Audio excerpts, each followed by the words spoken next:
দাদা আমার ছেলে তো মনে করেন নিদারিং 1 বছরের শুরুতে আবার গেছিল, যাওয়ার পরে আমার ছেলে মনে করেন গেছে মার্কেট করতো, মার্কেট করার পরে তো আমার ছেলে আকামা টাকামা সব কিছু ওকে আছে। এবার আমার ছেলেটা ধরে নিয়ে মনে করেন সবর জলের ভিতরে নিয়ে বইতে দিয়েছে, সবর জলের নিয়ে বইতে দিয়া কারণ আমার ছেলে দেশে বাড়াইতেছে। আপনার ছেলে আসছে আজকে? জি আসতেছে। এই হলো অবস্থা। প্রবাসী ভাইয়ের বাবা হচ্ছে তার ছেলেকে রিসিভ করার জন্য আসছে। আপনার ছেলে তো সবকিছু ছিল, কাগজপাতি সবকিছু ওকে আসছিল, কিন্তু ডুবলি আসছিল না, শুধু আমার ছেলেরে ধরে নিয়ে। লোক থাকলে 1000 লোক থাকলে তার ভিতরে 900 জনের আকামা আছে। এই হলো অবস্থা। এরকম অবস্থা। আকামান যাদের নাই তাদেরকে ধরে মনে অনেক সময়।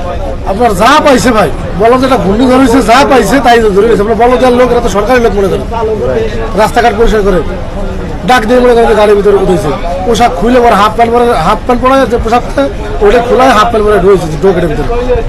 আপনার আজে যা আপনার সফর জেলের ভিতরে সকালবেলা গেছে, আপনার রাত্রেবেলা ঘুমাইছে, সকালবেলা পরদিন সকালবেলা বের হয়েছে।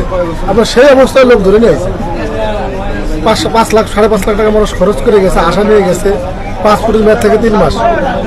ওর দেখার সময় নেই ভাই, ধরে নিয়ে চলে আসছে। যাওয়ার একদিন পরে ধরে ফেলছে। হ্যাঁ, নতুন করে তো এখন অনেকেই যাচ্ছে, আসলে এই যাওয়াটা কি ঠিক হচ্ছে কিনা? না ভাই, যা ঠিক হচ্ছে না ভাই। কাজের একবারে কাজ নাই। যার নসিব ভালো সে যায় ভালো কাজ পাচ্ছে, যার নসিব খারাপ সে কাজ পাচ্ছে না। দালালে প্রতারণা করছে, দালালে প্রতারণা করছে, আপনার আকামা দিচ্ছে না, এইটা সেইটা নাটক, বহুত নাটক করতেছে ভাই। ও দেশ নবীজির দেশ, ও দেশ হলো আপনার কাফেরের দেশ। ও দেশের লোক কোনো লোকই ভালো না, কোনো লোকই ভালো না। ঠিক আছে। আপনার কি হয়েছে?